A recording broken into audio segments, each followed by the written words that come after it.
Monsieur le chairperson de la Working Commission, Monsieur Lionel Sandébois, senior attorney, Monsieur le directeur des poursuites publiques, Monsieur Serge Goulet, senior counsel, Monsieur l'honorable juge Delco, Monsieur l'ancien chef juge, Monsieur Eddie Valency, Monsieur le solliciteur général, Monsieur Rajesh Ramlal, senior counsel, Monsieur le président du Bar Council, Monsieur Yatin Borma, membre de la Working Commission, augustes invités, d'autres intervenants, bonjour et bienvenue. Je vous remercie très sincèrement d'être réunis aujourd'hui, ici, bravant les conditions sanitaires difficiles par lesquelles le pays passe actuellement, et ce, pour assister à ce colloque sur le droit pénal. Mais justement, pourquoi colloque sur le droit pénal? Quelle est donc l'urgence de sa tenue, alors même que beaucoup de nos concitoyens doivent nous voyer entre des questions de vie et de mort? La réponse est celle-ci. Parce que c'est justement en temps de crise que nous ne devons point oublier ce que constituent les libertés fondamentales et les socles sur lesquels repose notre état de droit, ni faire fi de la frontière entre le bien et le mal. Et le stylo à l'encre duquel cette frontière est tracée, c'est le droit pénal. Le droit pénal est en effet la matière juridique reine par excellence. C'est elle qui crée bien souvent les vocations et qui incite les étudiants à embrasser la carrière d'avocat.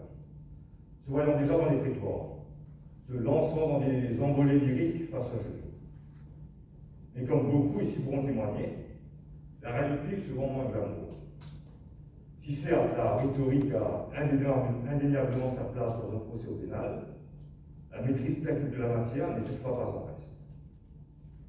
Le pénaliste devant ainsi jongler avec des concepts inconnus dans d'autres disciplines juridiques, comme le dol spécial ou encore le dol général, termes abscons qui font frissonner parfois les juristes les plus agréables.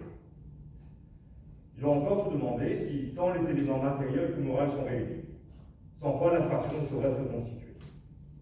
Il lui faut aussi souvent se questionner s'il a affaire en l'espèce à une infraction formelle ou une infraction matérielle.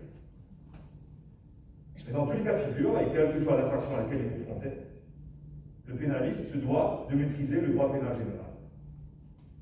La personne poursuivie peut-elle invoquer une cause d'irresponsabilité qui ferait soit disparaître l'infraction s'il s'agit d'un fait justificatif, ou alors qu'il exonère l'auteur de sa responsabilité s'il s'agit d'un fait d'une cause de non-imputabilité.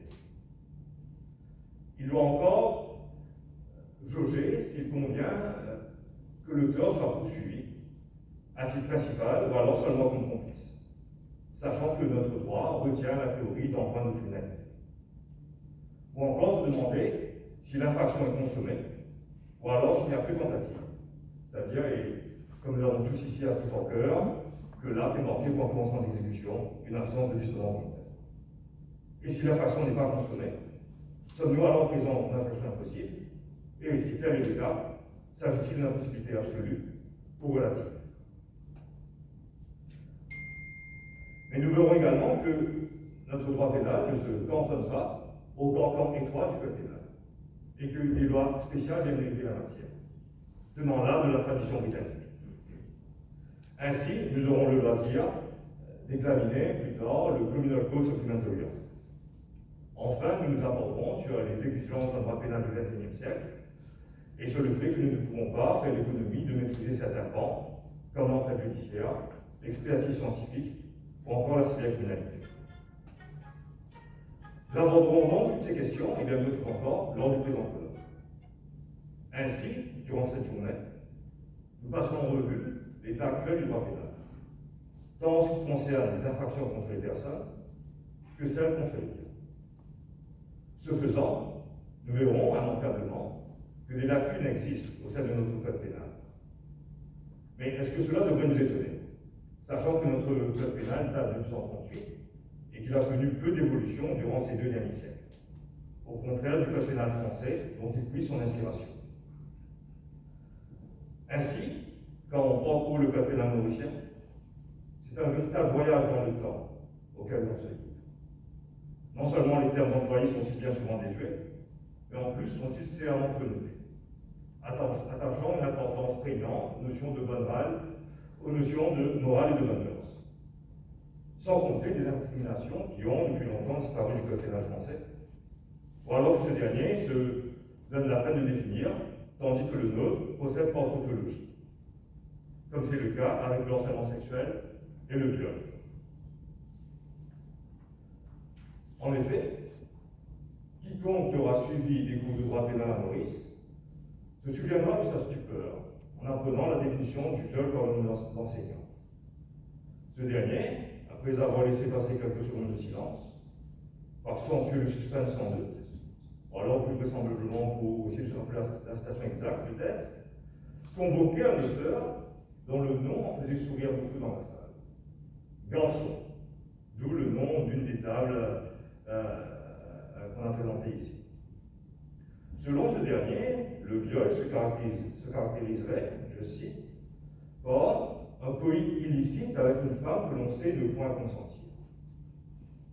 Aucune définition du viol n'est donnée dans notre code pénal, et pourtant, les tribunaux saisis d'une telle affaire se font forts de caractériser l'infraction à l'aune de cette définition. Soit, c'est cela le viol, puisque l'enseignant le disait exactement.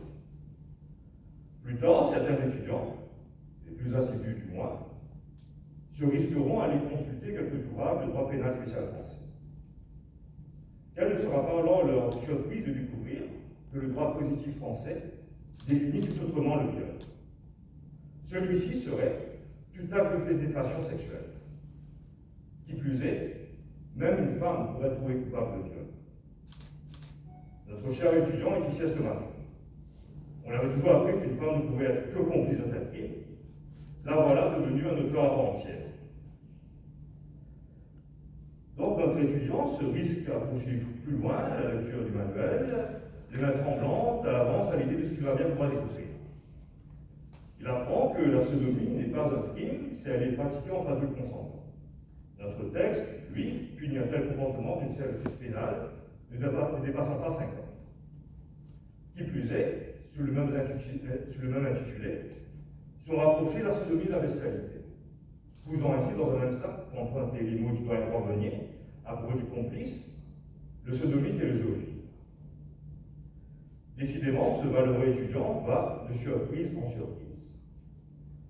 Il découvre enfin que l'outrage public à la pudeur en France est devenu l'exhibition sexuelle. Là, c'en est trop. N'en pouvant plus, notre étudiant referme violemment son manuel de droit pénal français, le range parmi les œuvres licencieuses de sa bibliothèque, au côté d'un sable ou d'un sachet masoche. Il s'en retourne à ses chères études de droit mauricien, où un mari qui surprend sa femme en flagrant délit d'adultère et qui tuerait et l'épouse fautive et l'amant serait excusé, et où un kidnappeur d'enfants ne sera pas poursuivi si l'épouse par la suite la victime du mal. Voilà donc, chers amis collègues, l'état du droit actuel pénal mauricien. Du moins jusqu'à ce que la loi de commission entre en scène, comme l'a si bien relevé le directeur des poursuites publiques, qui œuvre à sa réforme, et ce depuis ces 15 dernières années, réforme que nous envisagerons en dernière partie du colloque. Car ne nous leurrons pas, si on ne veut pas être du mauvais côté de l'histoire, et que les générations futures nous portent un regard sévère sur nos contemporains, nous ne devons point penser que les lois sont marquées du sceau de l'immutabilité, et que parce que les choses ont été ainsi, elles doivent toujours l'être. Au contraire, tout comme Stendhal pensait que la littérature devait refléter son époque, pour lui, le roman étant un miroir qui se promène sur le plan de route, de même, les lois doivent-elles se faire l'écho de son temps. Si les lois sont mauvaises, c'est parce que nous le sommes. Celle-ci n'étant que la résonance des corps de notre âme que le législateur fait vibrer. C'est ainsi, le long de la longue et sinueuse route des lois pénales, que ce colloque vous invite en droit aujourd'hui. Et tel Virgile mis en vanté dans les différents cercles de l'enfer dans la Divine Comédie, les différents intervenants vous feront parcourir les affres du droit pénal, qui certes parfois nous feront rougir de honte de par l'obsolescence qui les caractérise, mais qui, d'autres fois, nous renverront l'ingéniosité du législateur qui aura su prendre acte de l'évolution de la société. Merci et bon colloque à vous tous.